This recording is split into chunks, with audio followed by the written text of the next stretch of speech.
कर दिया।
देखो रेलवे के बारे में देखो, रेलवे के 3 एग्जाम होते हैं, एक एनटीपीसी का होता है, एक ग्रुप डी का होता है, एएलपी टेक्नीशियन का होता है। पहले ऐसा होता था स्टेशन मास्टर के या फिर आपके जो भी टिकट क्लर्क के, वो सब अलग अलग एग्जाम होते थे। अब उसका एक ही साथ एग्जाम हो जाता है एनटीपीसी के। लेवल 2 की वैकेंसी ग्रुप डी में आती है।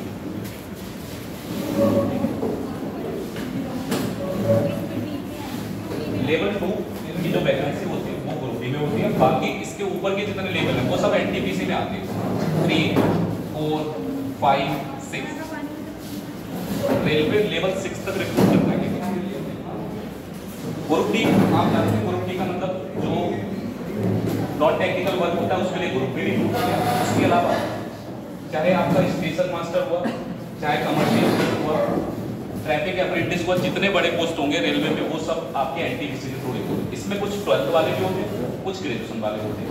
ग्रुप डी के लिए कोई जरूरत नहीं है आपके लिए कि ग्रेजुएट होना, ठीक है। एएलपी और टेक्नीशियन ये अलग पार्ट है। इसको ये लोको पायलट होता है।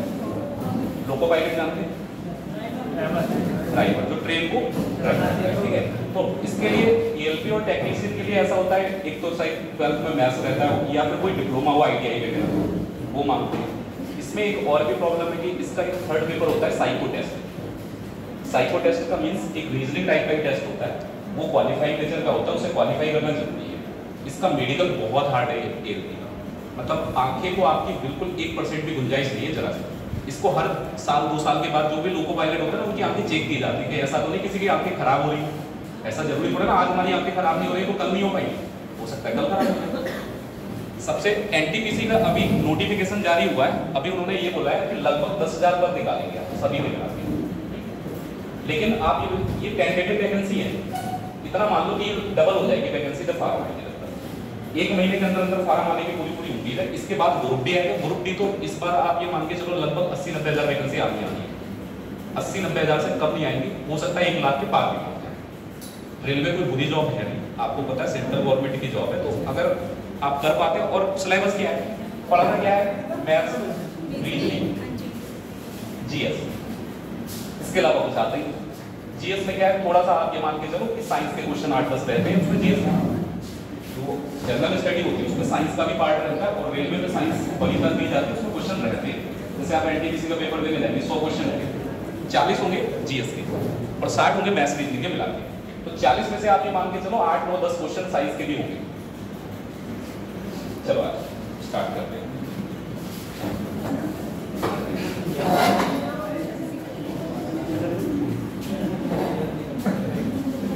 क्या प्रॉब्लम है?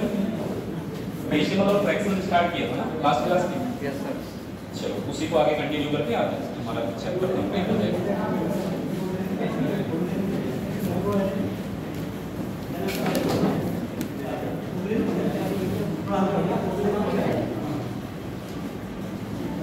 और जब रेलवे का फॉर्म भरो तो जरूर एडवाइस ले लेना किसी से, किस जोन से डालना है फॉर्म। ऐसे नहीं देख लिया यहाँ वैकेंसी ज्यादा यहाँ डाल दो, ऐसा लोग जनरली करते। अब जैसे इलाहाबाद है तो जोन बड़ा है तो वहाँ वैकेंसी ज्यादा निकलती है, लोग देखते हैं इलाहाबाद में ज्यादा वैकेंसी डालो। चंडीगढ़ है बड़ा जोन है वहाँ डाल देते हैं, लेकिन चंडीगढ़ दिल्ली सबसे खतरनाक जोन है, क्योंकि यूपीएससी की तैयारी करने वाला ज्यादातर बच्चा कहाँ रहता है, दिल्ली रहता है, इलाहाबाद रहता है।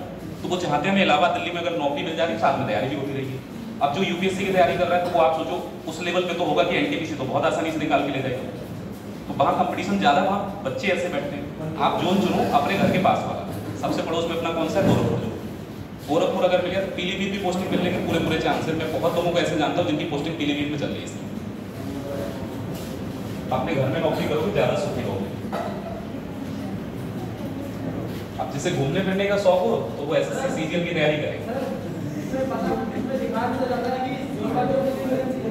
हाँ बताया जाएगा, जब वैकेंसी आएगी तो उस पर लिख के आएगा इस जोन में इतनी वैकेंसी है, इस जोन में इतनी वैकेंसी है। सबसे ज्यादा अगर किसी को बहुत घूमने का शौक हो, जैसे लगता है बाहर घूमना ही है, तो एसएससी सीजीएल में एक पोस्ट होती है ASO in MEA, assistant section officer, ministry of external affairs, विदेश मंत्रालय जिसको हम लोग बोलते हैं। उसमें क्या होता है 6 महीने पोस्टिंग आपकी इंडिया में रहती है और 6 महीने आपका विजिट रहेगा बाहर, किसी भी फॉरेन कंट्री में जा सकते हो आप। कोई मिनिस्टर जा रहा है उसके साथ भी जाना हो सकता है, तो विजिट रहेगा। जब आप फॉरेन में जॉब कर रहे होंगे तो उस समय आपकी जो सैलरी होगी ना, यहाँ से जितनी यहाँ मिल रही होगी, लगभग एएसओ की सैलरी 70,000 के आसपास इंडियन होती है, तो 5 गुना मान लो, वहाँ पहुँचोगे तुरंत 3.5 लाख हो जाएगी। अब लोग कहते हैं कि फॉरेन जाएंगे तो खर्चे बहुत होंगे हमारे, होंगे खर्चे, लेकिन वो तो कंपनी पे करेगी ना। मतलब आप जिसके साथ जा रहे हैं, किसी भी मिनिस्टर के साथ जा रहे हैं, तो वो तो सब कंपनी कर रही है। आप जहाँ रह रहे हैं वो सब तो कंपनी पे कर रही है। ये 3.5 है, क्योंकि वहाँ डॉलर में मिलती है ना सैलरी। अगर आप फॉरेन में काम करेंगे तो सैलरी डॉलर में आएगी, और डॉलर आपको पता ही है, तो इसीलिए वहाँ लगभग 5 गुना सैलरी पहुँच जाती है और घूमने को भी मिलता है। सर अगर मतलब ज़्यादा बड़ी कंट्री में जाएंगे तो अब ये जरूरी थोड़ा ना है कि तुम घूमने जाओगे तो स्विट्जरलैंड नहीं जाना पड़ा, हो सकता है कि तुम्हारा नहीं सर, जैसे ऐसा भी हो सकता है विजिट बांग्लादेश का लग जाए। लेकिन बड़ी कंट्री जाएगी उसकी सैलरी ज़्यादा भी। हाँ, जितनी बड़ी कंट्री, अब जैसे यूएसए पहुंची, बढ़ेगी सैलरी, यूएसए वहाँ डॉलर चल रहा है। अब ऐसी कंट्री में पहुंच गए जो तुमसे भी ज़्यादा खराब है जिसकी स्थिति, जैसे पहले तो नेपाल वगैरह जाने की जरूरत पड़ती नहीं है, वहाँ तो वीजा की लगता जाने के लिए। नेपाल है और जो भूटान है, छोटे छोटे कंट्री, इनमें तो जल्दी जाने की जरूरत पड़ती है। लेकिन ये कंफर्म नहीं है कि आप स्विट्जरलैंड ही पहुंचोगे, कनाडा पहुंचोगे, कोई भी कंट्री में जा सकते हो सकता है बांग्लादेश जाना पड़ जाए, हो सकता है अफगानिस्तान जाना पड़ जाए, वो तो डिपेंड करता है कंडीशंस क्या है उस समय।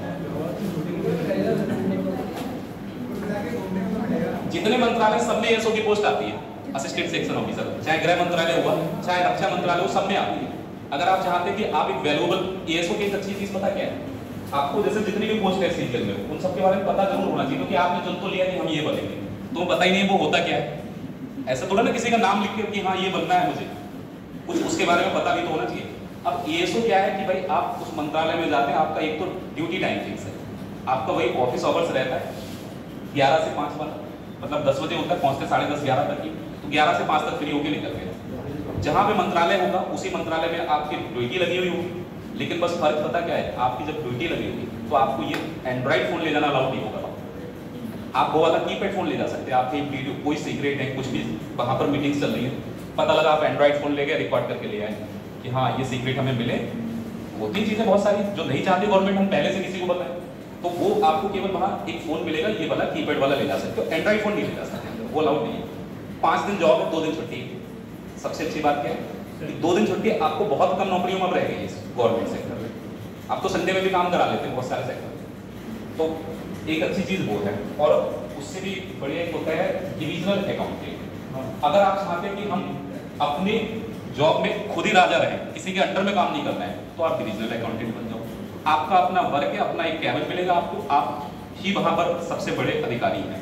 लेकिन आप एएसओ तो आपसे ऊपर बहुत है, लगता है जैसे आप कस्टम या एक्साइज में या इनकम टैक्स में इंस्पेक्टर बन गए, तो आपके नाम से मतलब वैसे तो बहुत बड़ा पद है कि आपको लगता होगा कि कस्टम इंस्पेक्टर है, लेकिन आपसे ऊपर जब पहुंचोगे ना कि आपसे ऊपर पहले से इतने लोग होंगे, आप सॉरी इंस्पेक्टर है, इंस्पेक्टर के बाद एग्जामिनर बनते लोग, उससे भी ऊपर पहुंचते, धीरे धीरे कभी वो 15-20 साल नौकरी करके वो आईएएस के बराबर पहुंच पाता है। तो आप ये समझ लो आईएएस के बराबर पहुंचने में 20 साल लगेंगे सीजीएल से, और जबकि आईएएस निकाल लिया तो सीधे आप 20 साल आगे पहुंचे।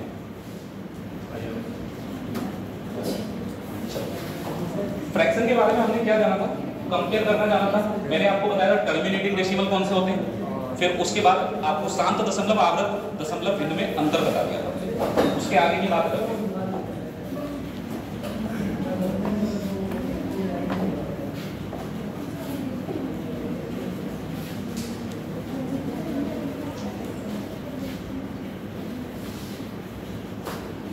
क्वेश्चन में लिख रहा हूं, आप कोशिश करना अगर आप सॉल्व कर पाए।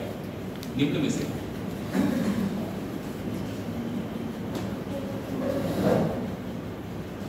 कौन सा आरोही क्रम होता है असेंडिंग ऑर्डर, जिसको इंग्लिश में समझना है तो वो असेंडिंग ऑर्डर लिख देना आरोही क्रम। आपको ये बताना है ये जो फ्रैक्शन लिखना है ये बढ़ते हुए क्रम में कौन से ऑप्शन में दे रखे हैं।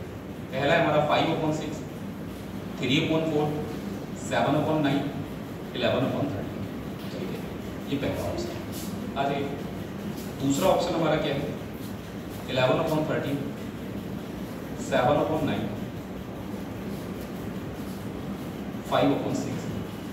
तीसरा 11/13, 5/6, 7/9, 3/4, 3/4, 7/9, 5/6, 11/13। अब असेंडिंग ऑर्डर में कौन सा है, बढ़ते हुए क्रम में कौन सा डेटा लिखा हुआ है, आपको ये पता लगाना है इसमें से। तो देखो या तो हम ये देखो फ्रैक्शन तो सब वही है भाई, 5/6, 3/4, 7/9, 11/13 फ्रैक्शन तो सब वही है। लेकिन जब असेंडिंग डिसेंडिंग ऑर्डर चेक करना हो, आप कभी भी कुछ भी दिमाग मत लगाओ, सीधे ऐसे ही पता लगेगा। केवल क्रॉस मल्टीप्लाई करके देख देता हूँ। अगर मैं यहाँ पर 4 का 5 से मल्टीप्लाई करूंगा तो कितना आएगा, और 6 का 3 से। आप बताइए ये असेंडिंग ऑर्डर है या डिसेंडिंग, मतलब वो बढ़ रही है वैल्यू या घट रही है, घट रही है। तो इसका मतलब ये तो असेंडिंग ऑर्डर नहीं है, बात खत्म हो गई।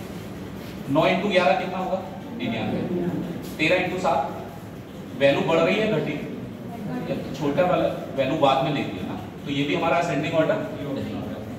अगर हम 6 और 11 का मल्टीप्लाई करेंगे कितना आएगा 66, 13 × 5 65, फिर से वैल्यू कम हुई है ना, तो वैल्यू कम हो रही है। देखो असेंडिंग ऑर्डर में छोटी वैल्यू पहले होगी और बड़ी वैल्यू, यहाँ पर तो बड़ी वैल्यू पहले है छोटी बाद में। अब इसको चेक नहीं भी करेंगे तब भी चलेगा। अब कंपैरिजन देखो, और भी चीजों को मैंने एक चीज मैंने लास्ट वाली क्लास में नहीं बताई थी, जैसे आप ये चाहे ना पॉइंट में भी बदल के डेटा लिख सकते हो। 4 से 3 को डिवाइड करेंगे, पॉइंट के बाद आप लिखेंगे तो ये 7 और 5 आएगा, पॉइंट के बाद 7 5 आ जाएगा। जब आप 7 को डिवाइड करते हैं, देखो 9 एक ऐसा डिजिट है जिससे आप किसी भी डिजिट को डिवाइड करेंगे वो नंबर रिपीट होगा। अगर 7 को 9 से डिवाइड करेंगे तो 7 रिपीट होगा। जब आप सॉल्व करेंगे तो 7 7 7 ऐसे रिपीट होता रहेगा। अगर 5 को मैं 9 से डिवाइड करता तो भी 5 रिपीट होता। ठीक है, 6/5 इजीली पता लग रहा है कि अगर हम पॉइंट लगाएंगे तो 0 लगा के 50 हो जाएगा। कितना लगेगा 8 टाइम्स। बचा कितना हमारे पास 2 बचा, फिर 6 का 3 बार 0.83 का अप्रॉक्स बन रहा है। इसको भी करते हैं, पहले पॉइंट लगाइए। अब देखिए अगर 0 लगाएंगे पॉइंट के बाद तो 110 हो गए। 110 में 13 का टेबल पढ़ लो कितना आ जाएगा 8 बार। कितना बचा यहाँ से 13 × 8 104 हो गया, 6 तो बचेगा, फिर 0 हो गया 60 60 हो गया। कितना बार लगेगा 4 बार। अब आप आराम से कंपेयर कर सकते हो। देखो सबसे छोटा 0.75, फिर 0.77, फिर 0.83, फिर 0.84। दो डिजिट क्यों लिए हमने, क्योंकि एक डिजिट से काम चलने वाला था नहीं। इसमें भी पॉइंट के बाद 8 है और इसमें भी पॉइंट के बाद कितना है, तो कैसे कंपेयर करोगे। तो दूसरा डिजिट निकाला तो पता लगा ये 83 है और ये 84। आप पॉइंट में बदल के लिए नोट कर लेना, अभी टाइम लगेगा। पहले कुछ क्वेश्चंस करना, प्रॉब्लम हर तरीके की आपको सॉल्व करना है। अगर ऐसा कोई क्वेश्चन है, अब आप डिफरेंस का कॉन्सेप्ट लगाएंगे कभी नहीं होगा ये आपसे।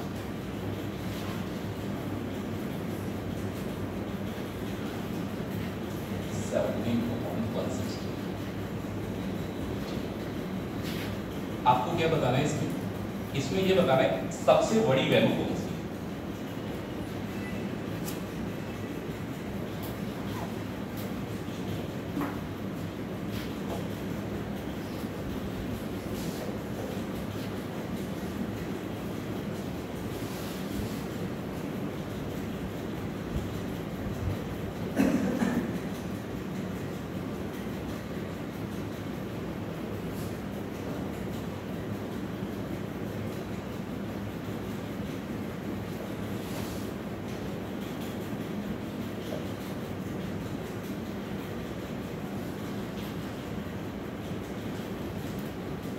चारों में सबसे छोटी वैल्यू कौन सी होगी ये आपको बताना है।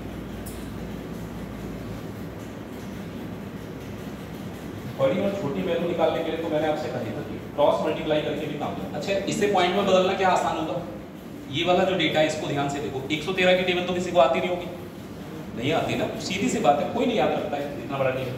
लेकिन अगर पॉइंट में हम बदल नहीं पाएंगे तो कोई तो तरीका होगा इसको सॉल्व करने का। दूसरा हमें पता था डिफरेंस बराबर हो जाए कैसे भी। तो देखो डिफरेंस अगर बराबर होगा आप 113 में से 5 घटाएंगे 108 आएगा। यहाँ अगर डिफरेंस देखें 113 आ रहा है, तो डिफरेंस तो बराबर है ही नहीं किसी तरीके से, और कर भी नहीं पाओगे बराबर इसका। फिर कौन सा तरीका बचा है? जब भी आपसे बड़ी वैल्यू छोटी वैल्यू पूछी जाए फ्रैक्शन में, तो आप कंपेयर करना शुरू कर दो। तो सबसे पहले 5 और अपॉन में कितना है 113।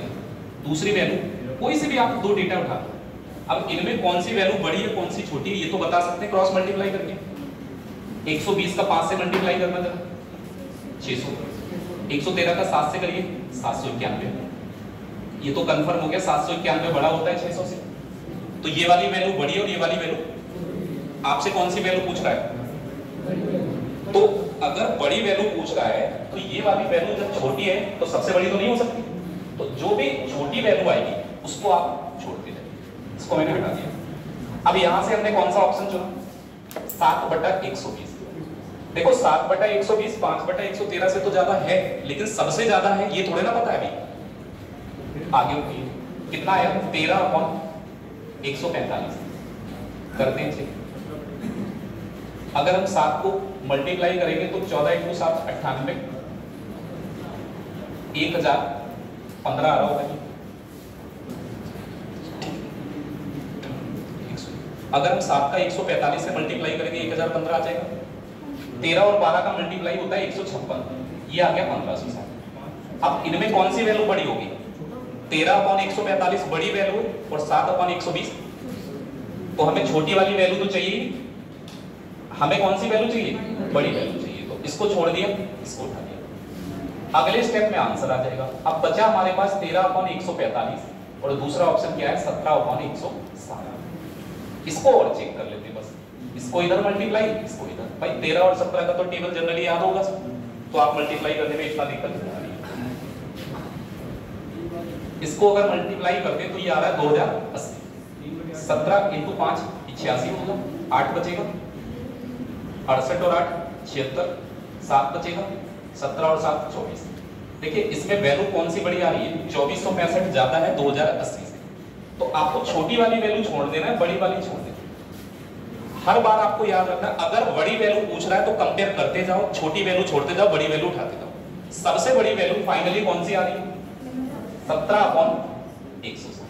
अब तो कोई और कोई वैल्यू है ही नहीं ना चेक करने के लिए। पहली बात तो 4 ही वैल्यू चेक करनी है, पेपर में कितनी भी फ्रैक्शन दे दे, यहाँ 8-10 फ्रैक्शन भी दे देगा, सबको मत चेक करना। जो 4 ऑप्शन है, जो ऑप्शन में दे रखा है सिर्फ उन्हीं में से तो एक आंसर होगा, उन्हीं 4 को चेक करना है। इसी तरीके से क्या इसमें छोटी वैल्यू निकाल देंगे हम, जैसे यहाँ पर बड़ी वैल्यू लेते गए छोटी छोड़ देंगे, इसमें छोटी वैल्यू ले रहे हैं और बड़ी वैल्यू छोड़ देंगे। कौन से आ रहे? 3/8। इसको आप ध्यान कर लेना,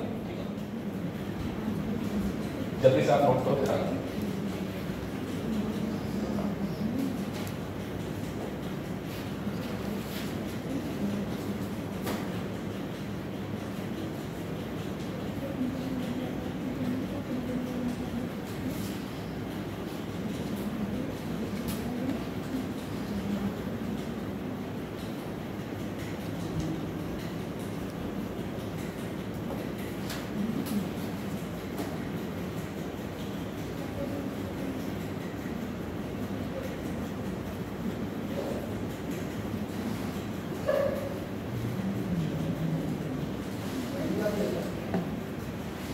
ये तो नोट हो गया होगा, पहला क्वेश्चन जो इधर किया था।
देखो इसमें आपको ये बताना है कि अगर आप इसको डिसेंडिंग ऑर्डर में घटते हुए क्रम में लिखेंगे तो तीसरे नंबर पर जो वैल्यू आएगी, जो फ्रैक्शन आएगी वो कौन सी है।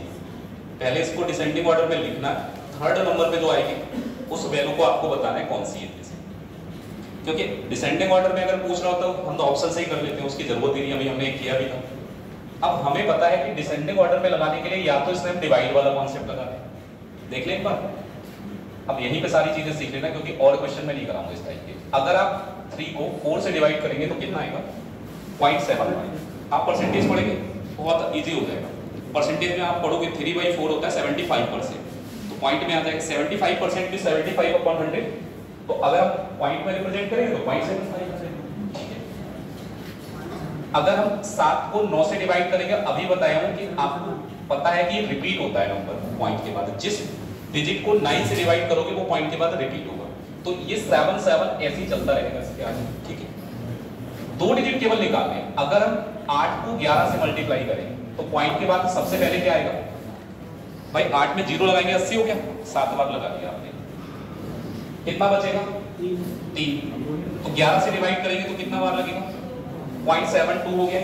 सिर्फ 2 ही डिजिट निकाल के। चलो इसको और देखते हैं। अब देखो ये 13 है, 13 में 0 लगाएंगे तो 130 हो जाएगा। 17 का डिवाइड करो कितना बार लग सकता है, 7 बार लग जाएगा। 17 का 7 बार 119 होता है, बचेगा कितना 11। कितना बचा 11 बचा। पॉइंट लगा हुआ तो 0 लगा सकते हैं, 110 बनेगा। अब कितना बार लगा सकते हैं 7 बार तो लगेगा नहीं। अब कितना बार लगेगा, अब इजीली पता है। देखो सबसे छोटा कौन सा है, आपको लगाना कौन से क्रम में, अब रोही क्रम में। तो सबसे बड़ा वैल्यू पहले देखो कौन सा है, सेकंड वाला। ये सबसे बड़ा वैल्यू कौन सा है 7/9। उसके बाद 77 से बाद में क्या आएगा 76 वाला है। यानी कि 13/7। हम घटते हुए क्रम में लगा रहे हैं, पहले सबसे बड़ी वैल्यू लिखेंगे, फिर सबसे उसके बाद उससे छोटी वैल्यू। 70 सॉरी उल्टा लिख दिया, ये है सेकंड नंबर। ठीक तो लिखा, ठीक है ठीक है, मुझे लगा मैं गलत। 76 के बाद क्या आएगा 75। उसके बाद 72 यानी कि 8/11। हमने पॉइंट के बाद 2 डिजिट तक केवल सॉल्व किया, हमें पता लग गया कि सबसे बड़ी वैल्यू 7/9। सेकंड नंबर पे कौन सी आएगी 13/70, थर्ड नंबर पे 3/4 और लास्ट में क्या आएगा 8/11। हमसे पूछ रहा है थर्ड नंबर पे कौन सी वैल्यू आएगी। अगर आप इसको डिसेंडिंग ऑर्डर में लिखेंगे तो थर्ड नंबर पे वैल्यू कौन सी आ गई 3/4। ये एक तरीका था पॉइंट के बाद आपका निकाल देगा। लेकिन कई बार ऐसी प्रॉब्लम आती है कि पॉइंट के बाद हम निकालते हैं तो 2 3 अंक निकालने के बाद भी क्लियर नहीं हो पाता है। जैसे यहाँ पर देखो पहला डिजिट तो सब में सेम है, इसीलिए तो दूसरा निकालना। कभी कभी ऐसा होगा 2 डिजिट सेम होंगे तो तीसरा निकालना पड़ सकता है। तो उसके लिए प्रॉब्लम समझ लो कि आप इसको और कैसे कर सकते हैं। अगर याद हो तो मैंने आपको बताया था कि डिफरेंस सेम होना चाहिए। अगर डिफरेंस सेम होगा तो आप इजीली बता देंगे कौन सी वैल्यू बड़ी है और कौन सी वैल्यू छोटी है। तो इनका बताइए डिफरेंस सेम है क्या 3/4, 7/9, 8/11 और 13/7। आपको केवल ये देखना है कि इनका डिफरेंस सेम है या नहीं है ना। दूसरी चीज क्या देखनी है, एक ही टाइप के होने चाहिए फ्रैक्शन। या तो प्रॉपर फ्रैक्शन होना चाहिए या फिर इम्प्रॉपर, मतलब या तो अंश छोटा और हर बड़ा होना, या फिर हर छोटा और अंश बड़ा होना। तो सब में अंश छोटा है, अच्छा सबका अंश छोटा है और हर कैसा है बड़ा। नीचे वाली वैल्यू बड़ी है ना सब में। आप बताइए यहाँ अंतर कितना है 1, यहाँ कितने का है, यहाँ और यहाँ। अंतर बराबर कैसे करते हैं बस ये सीख लिया तो हो गया आपको इजी। अच्छा एक बात बताइए, फ्रैक्शन में अगर आप अंश और हर यानी कि ऊपर और नीचे किसी नंबर से मल्टीप्लाई करते तो क्या उसकी वैल्यू चेंज होती है? नहीं होती। अरे भाई जैसे 12.2 है, मैं ऊपर 3 से मल्टीप्लाई करूं नीचे भी 3 से करूं, कोई फर्क पड़ा? 3/6 1/2 ही होता है। आप इसको 3 से डिवाइड करेंगे तो 1/2 हो जाएगा। तो मल्टीप्लाई करने से कोई फर्क नहीं पड़ता है। चलो आगे देखो कैसे बराबर करना होता है, समझ लो। बराबर करने के लिए क्या है, आपको केवल इसका एलसीएम देखना है। 1 2 3 4 का एलसीएम कितना होगा 1 2 3 4 का एलसीएम 12। सबको 12 बना देंगे तो यहाँ पे भी 12 से मल्टीप्लाई करेंगे। अगर इसको 12 बनाना है तो किससे मल्टीप्लाई करना है? इसको 12 बनाने के लिए इसको, अब ये डिफरेंस अगर हमें 12 चाहिए तो पहली फ्रैक्शन में 12 से मल्टीप्लाई होगी, दूसरी में 6 से, तीसरी में 4 से और चौथी में कोई भी एक चीज, चाहे अंश या भाग, दोनों में से किसी एक में ही करना है। पूरा फ्रैक्शन लिखने की कोई जरूरत अगर आप पूरे में नहीं करेंगे, जैसे 12 का 3 में मल्टीप्लाई करेंगे, 12 3 36 और 12 4 48, 6 का मल्टीप्लाई करिए, 6 7 42, 6 4। अगर आप 4 का मल्टीप्लाई करेंगे, 4 8 32 44, 13 का मल्टीप्लाई करेंगे, 13 3 39 और 17 3 50। अब आप देखो सबका डिफरेंस 12 होगा, सभी का डिफरेंस 12। यहां भी देखो अंतर 12, यहां भी अंतर 12, यहां भी अंतर 12 और यहां भी अंतर कितना है? लेकिन हमें कंपेयर, हमें तो केवल छोटी बड़ी वैल्यू निकालनी है, तो हम फ्रैक्शन क्यों लिख रहे हैं? तो इसलिए मैंने कहा था किसी एक को टारगेट कर लेना, या तो अंश में मल्टीप्लाई कर लेना, या फिर आप जैसे यहां पर अंश आपने देखा कितना है, तो यहां पर 12 से मल्टीप्लाई कर दो, बस केवल आप कंपेयर कर पाए तो कितना आ जाएगा? यहां पर अंश कितना है? 7, तो यहां पर सेकंड वाले में 6 से मल्टीप्लाई कर दो, 7 × 6 कितना हो जाएगा? 42। यहां 4 से मल्टीप्लाई कर लो, 8 × 4 कितना हो गया? 32। यहां पर 3 से मल्टीप्लाई कर लो, 39। आपसे क्या पूछा है? अगर इसको डिसेंडिंग ऑर्डर में घटते क्रम में लिखेंगे तो तीसरे नंबर पे कौन सी वैल्यू है? सबसे बड़ी वैल्यू कौन सी है? 42। सेकंड नंबर पे फिर, तो अगर हम इसको डिसेंडिंग ऑर्डर में लिखेंगे तो फर्स्ट नंबर पे ये आएगी, सेकंड नंबर पे ये आएगी और थर्ड नंबर पे कौन सी आएगी, और लास्ट में फोर्थ नंबर पे कौन सी आएगी? आप चाहे तो अब चेक कर लो। आप पहले नंबर पर हमारी यही फ्रैक्शन तो दे रखी है 7/9, दूसरे नंबर पर फ्रैक्शन कौन सी आएगी? 13/17, तीसरे नंबर पर कौन सी आएगी? 3/4 और चौथे नंबर पर कौन सी आएगी? 8/11 आएगी। सेम आएगा, कोई फर्क नहीं पड़ना है। हमसे पूछ रहा है थर्ड वाली फ्रैक्शन बताइए कौन सी नंबर, तो थर्ड नंबर पे कौन सी आ रही है? 3/4।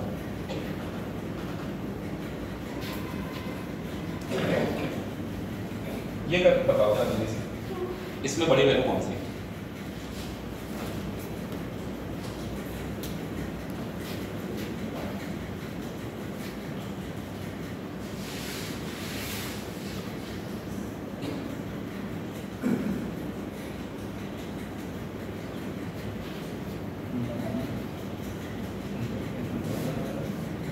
इन चारों फ्रैक्शन में सबसे बड़ी वैल्यू कौन सी है ये आपको बताना है।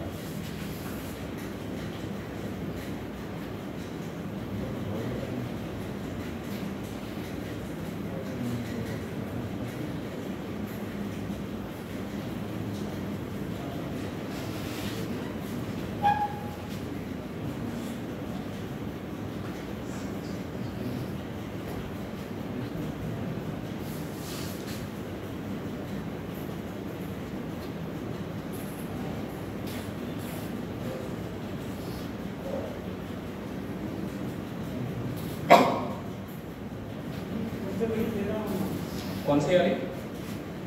इनमें सबसे बड़ी वैल्यू कौन सी आ रही? अगर किसी ने किया हो तो बताओ।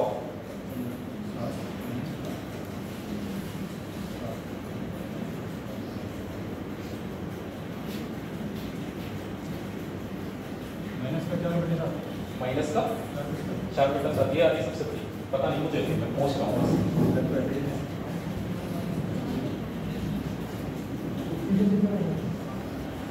माइनस की संख्या है ये ध्यान रखना है, माइनस में जो छोटी संख्या होगी वो बड़ी हो जाएगी और जो बड़ी संख्या होगी वो छोटी, बस ये ध्यान रख लेना। माइनस 4/7 आ रहा है सर 11 कह रहे हो सकता है 5 × 4 20 7 × 11 पर ये 13 × 4 7 यही आएगा -4/7। माइनस लगा हुआ होता है तो आपको बस ये थोड़ा सा ध्यान, जैसे बड़ी छोटी वैल्यू निकालना सीखिए। अगर माइनस लगा हुआ है तो जो सबसे बड़ी वैल्यू वो सबसे छोटी हो जाएगी और जो सबसे छोटी वैल्यू वो सबसे, जैसे बड़ी पूछ रहा है आपसे और लगा सब में माइनस है तो आप छोटी निकालो वैल्यू, इसमें जो सबसे छोटी वैल्यू होगी माइनस में वही सबसे बड़ी हो जाएगी। अच्छा ये तो सब आप करके देखना, प्रैक्टिस करना, आए हुए क्वेश्चन हो जाएगा ये चीजें।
दशमलव यानी डेसिमल में लिखे हुए एक्सप्रेशन है तो उनको P/Q के फॉर्म में बदलना कैसे होगा? ये जैसे एक सिंपल सी बात ये है कि जैसे अगर 1.75 मैं आपसे को इसको P/Q की फॉर्म में लिखूं तो आप क्या करते हो? पॉइंट हटा लेते हो, ठीक है? पॉइंट हटा के आपको पता है कि नीचे हमें उतने ही जीरो बढ़ाने होते हैं जितने डिजिट है बाद में। 2 डिजिट है तो नीचे 2 जीरो बढ़ा दिए। अब ये सिंपल सा तरीका, 25 से आप डिवाइड कर लो, 25 से यहाँ 7 बार आ जाएगा और 25 से यहाँ कितना आ जाएगा?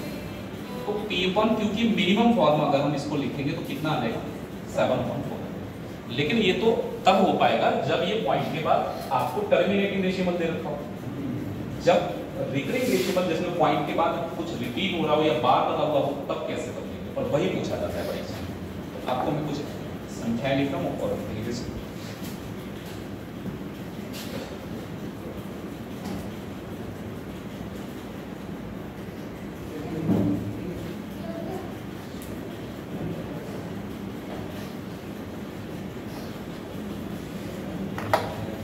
इन सबको P/Q के फॉर्म में बदलना है।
इनको P/Q की फॉर्म में बदलना है। अलग अलग टाइप से क्वेश्चन पूछ लेता, कभी डायरेक्ट पूछेगा इस P/Q की फॉर्म में चेंज करने पर क्या आएगा इसके बराबर, या फिर कभी कभी आपसे ऐसे पूछ लेता है कि P/Q की फॉर्म में अगर इसको चेंज किया जाए तो P+Q की या Q की मिनिमम वैल्यू क्या होगी। तो वो जरा हम समझ लेते। देखो जब हम 9th 10th में ये चीजें पढ़े होंगे तो उसका सॉल्व करने का तरीका अलग था, क्योंकि हमें बताना होता था हमने क्या किया है। जैसे एक एग्जाम्पल के तौर पे मैं आपको बता दूं कि जैसे ये पॉइंट के बाद 15 रिपीट हो रहे हैं, ठीक है। तो आप अगर इसको सॉल्व करना चाहेंगे तो पहले हमने कुछ ना कुछ इसके बराबर लेना होगा। तो अगर हमने इसको 0.15 रिपीट हो रहा है तो इसको हमने x के बराबर मान लिया। अब एक चीज आप समझिए, पॉइंट के बाद जो चीज रिपीट हो रही है अगर वो पॉइंट के बाद किसी और वैल्यू में रिपीट होने लगे तो फिर हम इसको सबट्रैक्ट करके खत्म कर सकते हैं। तो अगर ये वाला पॉइंट अगर हम यहाँ पे लगा दें तब तो रिपीट होगा, ये पॉइंट यहाँ से हटा के यहाँ लगा दें तब भी तो पॉइंट के बाद 15 आता है। और ये दो अगर इधर शिफ्ट कर रहे हैं तो फिर आपको 100 से मल्टीप्लाई 100 से करना होगा। तो 100 से मल्टीप्लाई किया तो कितना हो जाएगा 100x, और ये पॉइंट यहाँ से यहाँ आ जाएगा। अब ये हो जाएगा 15 ऐसे लिख लो। अब पता है क्या है, अगर हम इसको सबट्रैक्ट करेंगे घटाएंगे तो 100 में से x घटा दो, कितना बचा 99। और यहाँ अगर माइनस करेंगे तो पॉइंट के बाद वाला तो बराबर ही हो गया, ये घट जाएगा। 15 में से 0 घटाएंगे तो कितना आ गया। अब x की वैल्यू अगर आप निकालेंगे तो 15 और अपॉन में 99 आएगा। लेकिन ये तरीका आपको एग्जाम में क्या फायदा मिलेगा, आप ऐसे थोड़ा ना करके आओगे। अब पता लगा कि 3-4 वैल्यू आ गई ऐसी, उनको ऐड करने को बोल दिया, तुमने 3-4 वैल्यू को पहले चेंज किया फिर वो कर दिया। इसको आप अपने ध्यान रखना। देखो पता है मैंने अभी बताया था कोई भी नंबर रिपीट होता है तो उसके नीचे 9 लिखा जाता है। एक नंबर रिपीट होगा तो एक बार 9 होगा, 2 नंबर रिपीट होंगे तो 2 बार 9 होगा, 3 नंबर रिपीट होंगे, 3 डिजिट रिपीट होंगे तो 3 बार। अब यहां पर आप बताइए क्या इसको ऐसे लिख सकते हैं अपने 6 के ऊपर बार लगा दें? बार लगाने का मतलब यही होता है ये जो डिजिट है ये रिपीट हो रहा है 6 6। जितने डिजिट रिपीट हो रहे हैं या फिर कह सकते हैं जितने डिजिट पे बार है उतनी बार हमें नीचे क्या लिखना है। तो इसको आप ध्यान रखना, अगर पॉइंट के बाद एक डिजिट पे बार है तो एक बार 9 नीचे आएगा, अगर पॉइंट के बाद 2 डिजिट पे बार है तो 2 बार 9, और अगर पॉइंट के बाद 3 डिजिट पे बार है तो 3 बार। बस जितने डिजिट होंगे उतनी बार आपको नीचे क्या लिखना है, 9 लिखना है। ठीक है, तो ऐसे जो क्वेश्चन होंगे उनको तो आप इजीली कर पाएंगे जिसमें आपको क्लियरली पता है। यहाँ पर एक ही डिजिट पे तो बार है क्योंकि हमारा एक डिजिट रिपीट हो रहा है, तो एक बार 9 लिख लिया। अगर हम इसको सॉल्व करेंगे तो 3 से कट जाएगा, कितना आ जाएगा, 2/3। अब इसको मिनिमम फॉर्म में चेंज करना जरूरी है क्योंकि आपसे कहेगा P अपॉन Q की फॉर्म में बदलो, आपसे कहेगा बताओ Q की मिनिमम वैल्यू क्या है। तो अगर हम इसको P अपॉन Q की फॉर्म में चेंज कर रहे हैं तो जरा अब आप कंपेयर करके देख लो, P अपॉन Q बना दिया हमने इसको, अगर ये P अपॉन Q की फॉर्म में चेंज हो रहा है तो P की वैल्यू कितनी आ रही है और Q की वैल्यू, ये जो P की वैल्यू है ये मिनिमम वैल्यू है। अब इससे ज्यादा क्या इसको काट सकते हैं, 2/3 को तो नहीं काट सकते। अब 6/9 था, इसमें कॉमन था, अब 3 से काट दिया। अब इसमें कुछ कॉमन नहीं तो P की मिनिमम वैल्यू 2 होगी और Q की कितनी होगी। ऐसे यहाँ पर अगर हम बात करें इस वाले को, इसमें कितने डिजिट रिपीट हो रहे हैं, 2 डिजिट। कौन कौन से, 1 और 5, 0.1 और 5 रिपीट हो रहे हैं, तो 1 और 5 के ऊपर हम बार लगाएंगे ना। अब इसको अगर हम सरल करना चाहें तो क्या लिखेंगे, 2 अंक अगर रिपीट हो रहे हैं तो नीचे 9 कितनी बार लिखना है, 2 बार लिखना है। कुछ कटेगा, 3 से काट सकते हो आप, 3 का 5 बार 15 होता है और 3 से 99 को भाग करेंगे तो कितना देगा, यही हो गया इसका 5/33 इसके बराबर वैल्यू होगी फ्रैक्शन में। अच्छा एक और बात याद हो गई होगी अब आपको, इसका मतलब ये है कि पॉइंट में लिखी हुई ऐसी वैल्यू है इनको P अपॉन Q की फॉर्म में बदल सकते हैं। जो भी पॉइंट के बाद ऐसी वैल्यू लिखी जाती है जिनके ऊपर बार लगा होता है उनको P अपॉन Q की फॉर्म में बदल सकते हैं। और मैंने आपको क्या बताया, रेशनल नंबर वही होते हैं जिनको P अपॉन Q की फॉर्म में बदल सकते हैं। तो ये जो नंबर लिखे हुए दिख रहे हैं ये सभी रेशनल नंबर भी हैं क्योंकि इनको P अपॉन Q की फॉर्म में बदल सकते हैं। इसमें देखिए इसमें कितने डिजिट रिपीट हो रहे हैं, 2 1 और 3। अगर रिपीट हो रहा है तो उसी के ऊपर बार लगाएंगे, तो 2 1 3 के ऊपर बार लगा दिया। इसको सरल करते हैं, अगर 3 डिजिट रिपीट हो रहे हैं तो नीचे 9 कितनी बार लिखोगे, इसको हम डिवाइड करेंगे 3 से, 71 हो जाएगा और नीचे कितना आ जाएगा, 333। डिवाइड पता है क्यों करना होगा, क्योंकि आपको जो ऑप्शन मिलेंगे वो भी मिनिमम फॉर्म में मिलेंगे, जो आपकी सबकी सिंपलेस्ट फॉर्म होगी वही ऑप्शन में होगा। और दूसरी चीज ये, जैसे आपसे पूछ लिया P प्लस Q का मिनिमम वैल्यू क्या है, तो आपको मिनिमम वैल्यू तभी मिलेगा जब तक ये कटे तब तक काटते हैं। अब आप बताइए P की वैल्यू कितनी आ रही है, अगर हमसे P प्लस Q की मिनिमम वैल्यू पूछे तो P की वैल्यू कितनी है, 70 और Q की वैल्यू कितनी है, 333। अगर आप इनका सम करेंगे, इनको ऐड करेंगे तो हमारा आंसर कितना आ जाएगा, 4 33 और 7 होता है 40, यानी कि कुल मिला के 404 के बराबर। अगर इन दोनों को ऐड करेंगे तो वैल्यू कम आएगी या ज्यादा आएगी, तो मिनिमम वैल्यू तभी आएगी जब तक ये कटे तब तक आप इसको काटते रहें। ठीक है, अब यहां से प्रॉब्लम थोड़ा सा क्रिएट हुआ क्योंकि पता क्या है यहाँ पर कितने डिजिट रिपीट हो रहे हैं, कौन कौन से, 5 और 7। तो आपको केवल 5 और 7 पे तो बार लगाने की अथॉरिटी है, 3 पे लगा सकते हैं क्या, क्योंकि 3 रिपीट नहीं, अभी रुको तो आप केवल 5 और 7 पे तो लगा सकते हैं बार, इसके अलावा नहीं लगा सकते।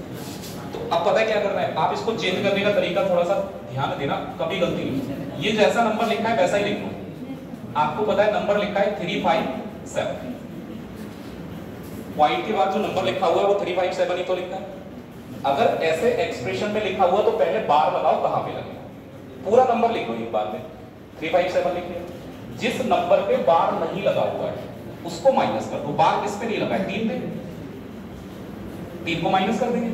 अब नीचे वाले पार्ट को जरा ध्यान से समझ लेना, टर्मिनेटिंग होता है अगर पॉइंट के बाद तो 0 बढ़ता है, बार होता है तो नीचे 9 बढ़ता है, तो जितने पे बार लगाए उतनी बार तो 9 आएगा। बार कितने पे लगाए, 2 अंकों पे बार लगाए तो 2 बार क्या आएगा, ये टर्मिनेटिंग, इस पे बार थोड़े ना लगाए, जिस पे बार नहीं लगा होता है पॉइंट हटाते तो नीचे 0 बढ़ाते हैं, तो एक ही अंक पे तो नहीं है, तो तो एक बार नीचे क्या आएगा, 0। तो आप ध्यान रख लेना, जितने डिजिट पर बार होगा उतने 9 लिख लेना, और जितने डिजिट पर बार नहीं है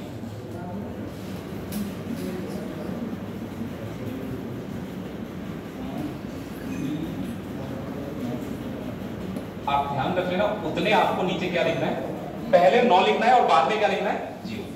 क्योंकि 0 पहले लिखने को उसकी कोई वैल्यू नहीं रह जाएगी। तो पहले 9 लिखेंगे, 2 अंकों पे बार है, 2 बार 9 लिख लिया और एक बार क्या आ जाएगा। इस वाले को भी देखते हैं। आप इसमें बताइए कितने अंक रिपीट हो रहे हैं, एक हो रहा है, केवल 5 ही तो रिपीट हो रहा है। तो बार केवल किस पे लगाओगे, 5 पे। पहले आप पूरा नंबर लिख लो, 1 2 5 पूरा नंबर लिख लिया। अब जिस पे बार नहीं लगा उस नंबर को माइनस करोगे, बार किस पे नहीं लगा, 1 और 2 पे, तो आप 1 और 2 यहां लिख लो और माइनस कर दो अपॉन में। देखिए जितने डिजिट पर बार लगा है उतनी बार आपको 9 लिखना है।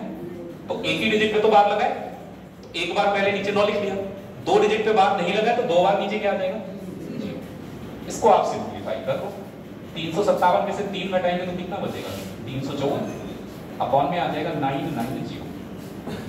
किससे घटना ही है, 6 से घट जाएगा ये।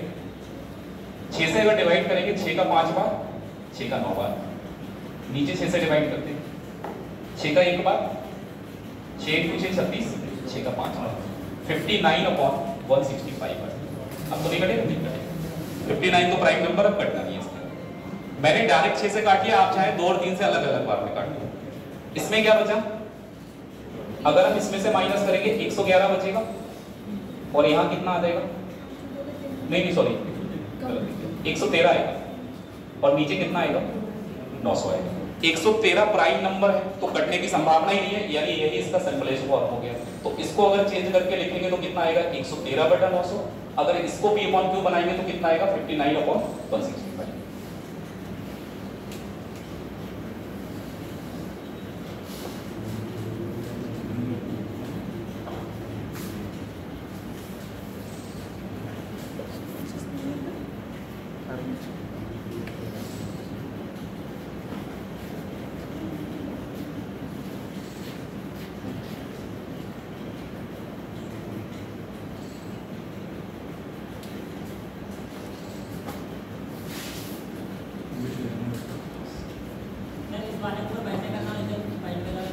कैसे